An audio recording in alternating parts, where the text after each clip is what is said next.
Harry Copeland here, aka Crazy Harry. Today we're discussing retiring in your dream city or country. Most of the info I stole from the AARP Bulletin Magazine, April 2022.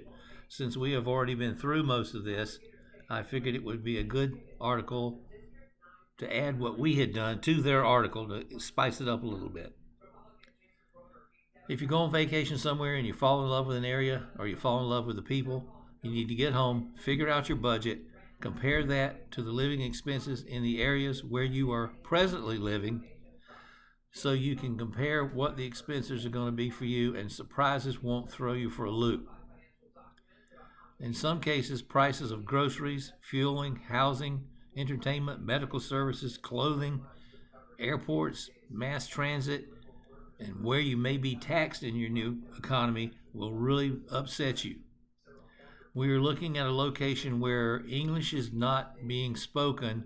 The primary language is some other language than English. You're going to have to take classes in English either before you get there or after you arrive so that you can communicate with the locals and blend in and be accepted as a local, not an outsider. Always say if you're from a northern state moving to a southern state in the USA, you better learn to use the word y'all. Everybody says y'all in the South. And if you want to blend in, just say y'all. It's easy. It doesn't have to be you all. If you're moving to a Spanish-speaking country or some country non-English, you're going to need to take classes before you go or immerse yourself as soon as you arrive so you can become one with the people that you live with. Work permits are really hard to come by in a lot of countries and they're very expensive, and you just don't walk in and get a job in a grocery store to supplement your income. In the Bahamas, you have to pay to get a work permit to cut your neighbor's yard. It's really crazy, but they don't want locals to be put out of jobs that they can do by someone who's come from another country and tries to steal their work away from them. Lay out your budget where you think you might want to retire and try it out. And once you have a great vacation location, you will need to invest money and time to go to that location more than once, more than twice. You're going to have to sell your old place. You're going to have to pack. You're going to have to pay import taxes if you go to a foreign country. You might have to use a ship to carry your furniture and your goods and services there and pay a custom fee and a VAT, value added tax, on everything that you send into the country.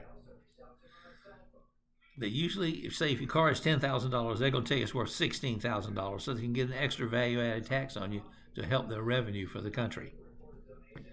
Anytime you move, include, if it's using a boat and you're including a boat in the shipment, add at least 30% to what you think it's going to cost you to move.